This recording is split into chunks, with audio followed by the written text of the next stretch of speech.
श्री स्वामी समर्थ. नमस्कार मंडळी, स्वागत आहे तुमचे माझ्या यूट्यूब चॅनलवरती. आजचा दिवस तुम्हाला खूप छान सुखाचा आनंदाचा जाऊ हीच स्वामींच्या चरणी प्रार्थना करते आणि आज या नवीन व्हिडिओला सुरुवात करते. यावर्षी धनत्रयोदशी मंगळवारी म्हणजेच 29 ऑक्टोबरला साजरी केली जाणार आहे. देवी लक्ष्मीला प्रसन्न करून घेण्यासाठी हा दिवस अतिशय महत्त्वाचा मानला जातो. धनत्रयोदशीच्या दिवशी मृत्यूची देवता यमराज, धनाची देवता कुबेर आणि भगवान धन्वंतरी यांची पूजा केली जाते. असे मानले जाते की या दिवशी समुद्र मंथनापासून देवांचे वैद्य धन्वंतरी अमृत पात्रासह प्रकट झाले. धनत्रयोदशी हा वर्षातील सर्वोत्तम शुभ मुहूर्तांपैकी एक मानला जातो आणि म्हणून या दिवशी सोने चांदी खरेदी केली जाते.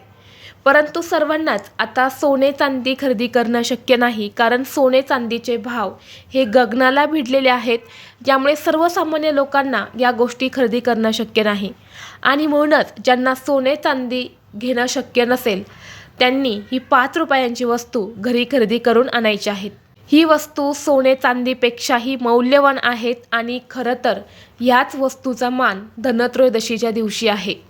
ज्या घरामध्ये धनतेरसच्या दिवशी ही वस्तू खरेदी करून आणली जाईल त्या घरात माता लक्ष्मी अखंड वास करेल.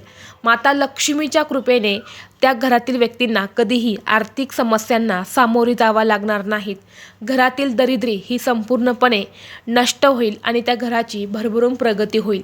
तर अशी कोणती वस्तू आपल्याला खरेदी करून आणायची आहेत याबद्दलची संपूर्ण माहिती आज या व्हिडिओमध्ये मी तुमच्यासोबत शेअर करणार आहे.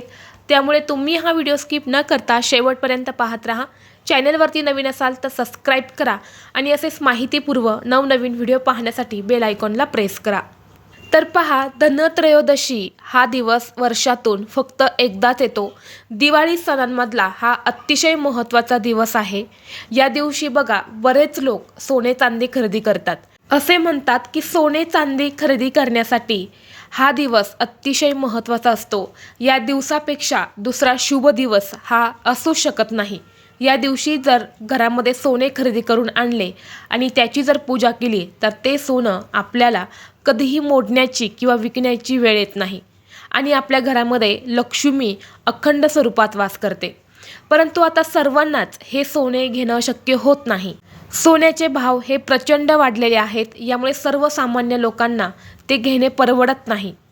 ज्यांना शक्य होणार आहे त्यांनी आवर्जून थोडेफार सोनं हे नक्की खरेदी करायचं आहे आणि या दिवशी त्या सोन्याची पूजा करायची आहे. आता या सोन्यापेक्षाही काही अशा वस्तू मी तुम्हाला सांगणार आहेत ज्या सोन्यापेक्षाही मौल्यवान आहेत आणि धनत्रयोदशीच्या दिवशी याच वस्तूंचा खरा मान आहे.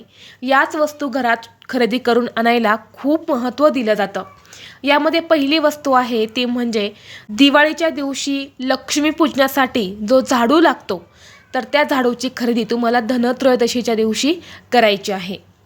झाडूला माता लक्ष्मीचं प्रतीक मानलं जातं. झाडू हे आपलं घर स्वच्छ करत असते आणि आपल्या घरातले इडापिडा अलक्ष्मी बाहेर काढत असते आणि म्हणून आपल्याला दिवाळीच्या दिवशी लक्ष्मी पूजनासाठी जो झाडू लागणार आहे तर तो तुम्हाला धनत्रयोदशीच्या दिवशीच खरेदी करून आणायचा आहे. यानंतर पुढची वस्तू आहे ते म्हणजे देवांसाठी लाल वस्त्र. तर पहा, आपण नेहमी देवांसाठी वस्त्र आणत नाही, परंतु या धनतेरसच्या दिवशी देवांसाठी जे लाल वस्त्र असते तर ते खरेदी करायला खूप महत्त्व दिलं जातं. म्हणून या दिवशी आपल्याला देवांसाठी लाल वस्त्र हे आवर्जून खरेदी करायचं आहे. तुम्ही बऱ्याच ठिकाणी बघितलं असेल किंवा ऐकलंही असेल की धनतेरसच्या दिवशी पती आपल्या पत्नीसाठी साडी खरेदी करून आणत असतो. कारण घरातली स्त्री ही लक्ष्मी असते आणि ज्या घरातली लक्ष्मी ही नेहमी आनंदी आणि खुश असते तिथे माता लक्ष्मी स्वतःहून वास करत असते आणि यामुळे या दिवशी पती पत्नीला साडी घेत असतो. यानंतर पुढची वस्तू आहे ती म्हणजे धणे. खरं तर धन हे धनेच आहे, जे आपण मसाल्यामध्ये वापरतो. त्याच धनाचं महत्त्व धनतेरसच्या दिवशी आहे. त्याच धनाचा आणि गुळाचा नैवेद्य हा देवी लक्ष्मीला दाखवला जातो. या दिवशी धनाचं महत्त्व हे खूप आहे आणि म्हणून या दिवशी आपल्याला 5 रुपयाचे होईना धणे हे अवश्य घरामध्ये खरेदी करून आणायचे आहेत. जरी तुमच्या घरामध्ये ही धने असली तरीही तुम्हाला नवीन धणे जे आहे तर ती खरेदी करून आणायची आहेत आणि आपण ज्यावेळी धनतेरसची पूजा आपल्या घरामध्ये करणार आहे तेव्हा त्या धनांची पूजा जी आहे तर ती तुम्हाला अवश्य करायची आहे. यानंतर पुढची वस्तू आहे ती म्हणजे हळद. हळद ही सुद्धा माता लक्ष्मीला अतिशय प्रिय आहे. हळदीशिवाय लक्ष्मीची पूजा ही देखील पूर्ण होत नाही. हळद ही पिवळसर असते आणि म्हणून आपल्याला या दिवशी हळदीची सुद्धा खरेदी करायची आहे. अगदी तुमच्या घरामध्ये असेल तरी सुद्धा तुम्हाला थोडीफार हळद जी आहे तर ती अवश्य घरामध्ये खरेदी करून आणायची आहेत आणि त्या हळदीची सुद्धा तुम्हाला पूजा करायची आहे. यानंतर पुढची वस्तू आहे ते म्हणजे दिवे. दिवाळीमध्ये आपण सगळीकडे दिवे लावत असतो. दिवाळीमध्ये दिवा लावण्याचे एक विशेष महत्त्व आहे, कारण तो अंधार दूर करून प्रकाशाचे प्रतीक आहे. असे मानले जाते की दिवा लावल्याने सकारात्मक ऊर्जा येते आणि देवी लक्ष्मीचा आशीर्वाद मिळतो, ज्यामुळे घरात धन आणि समृद्धीचा वर्षाव होतो. वास्तूनुसार दिवाळीचा दिवा लावण्याचे एक विशेष महत्त्व आहे आणि म्हणून दिवाळीच्या दिवशी सगळीकडे मंदिरामध्ये, घरामध्ये सगळीकडे दिवे लावून लख्ख केले जाते. आणि याच दिवाळीसाठी लागणारे जे दिवे असतात तर त्या दिव्यांची खरेदीसुद्धा याच दिवशी करावी असं म्हटलं जातं. आणि म्हणून आपल्याला दिवाळीचे दिवे जे आहेत तर ते सुद्धा याच दिवशी खरेदी करायचे आहेत. यानंतर पुढची वस्तू आहे ती म्हणजे तुळस. तुळशीला साक्षात माता लक्ष्मीचं प्रतीक मानलं जातं. जर तुमच्या घरामध्ये अजूनही तुळशीचं रोप नसेल, तुळस नसेल तर ती तुम्हाला या दिवशी अवश्य घरी खरेदी करून आणायची आहेत. दिवसभरामध्ये तुम्ही कधीही आणू शकता. ही तुळस जर तुम्ही तुमच्या घरात खरेदी करून आणले तर घरात सुख समृद्धी येईल. घरामध्ये तुळस असल्याने कुटुंबावर कधीही वाईट संकट, विघ्न हे येत नाही असे देखील म्हटले जाते. म्हणून या दिवशी तुम्ही तुळशीची सुद्धा खरेदी करू शकता. यानंतर पुढची वस्तू आहे ती म्हणजे आपल्याला या दिवाळीच्या दिवशी लक्ष्मीपूजनासाठी माता लक्ष्मीची मूर्ती लागते.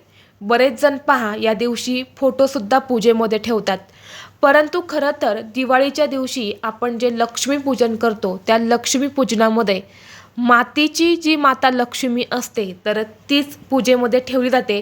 त्याच लक्ष्मीचा खरा मान असतो आणि म्हणून आपल्याला ही जी मूर्ती आहे तर ही सुद्धा या धनतेरसच्या दिवशीच खरेदी करून आणायची आहेत. आणल्यानंतर ती साईडला तुम्हाला ठेवायची आहेत आणि दिवाळीच्या दिवशी आपल्याला त्या लक्ष्मीची पूजा ही अवश्य करायची आहे.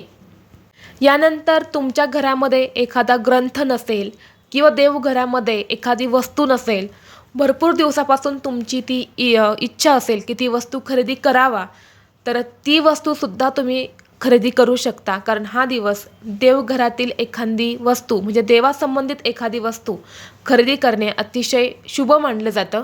यामुळे तुम्ही त्या वस्तूंची सुद्धा खरेदी करू शकता. धनतेरसच्या दिवशी धन्वंतरी देवतेची पूजा केली जाते. या दिवशी आपल्याला लवंग, हिरवी वेलची, त्याचबरोबर हळद, हळकुंड, जे काही खडे मसाले असतात तर ते सुद्धा या दिवशी खरेदी केले जातात आणि ते पूजेमध्ये ठेवून त्याची पूजा केली जाते. धन्वंतरी देवाला आपलं आरोग्य चांगलं राहावं अशी मनोभावे प्रार्थना केली जाते. तर या दिवशी तुम्हाला सुद्धा या वस्तू खरेदी करायच्या आहेत, पूजेमध्ये ठेवायच्या आहेत आणि तुम्हाला मनोभावे माता लक्ष्मीला, धन्वंतरी देवाला तुम्हाला मनोभावे प्रार्थना करायची आहे. आता ह्या ज्या वस्तू मी तुम्हाला सांगितल्या या सगळ्याच वस्तू तुम्हाला खरेदी करण्याची गरज नाही. ज्या वस्तू तुम्ही खरेदी केलेल्या असेल तर त्या तशाच ठेवा, पुन्हा तुम्हाला नवीन वस्तू आणण्याची गरज नाही. तसेच ज्या वस्तू तुमच्याकडे अगोदरच असेल तर त्यासुद्धा तुम्हाला खरेदी करायची गरज नाही. मी सांगितलेल्या वस्तूंमध्ये जी वस्तू तुमच्याकडे नसेल तर ती तुम्हाला खरेदी करायची आहे.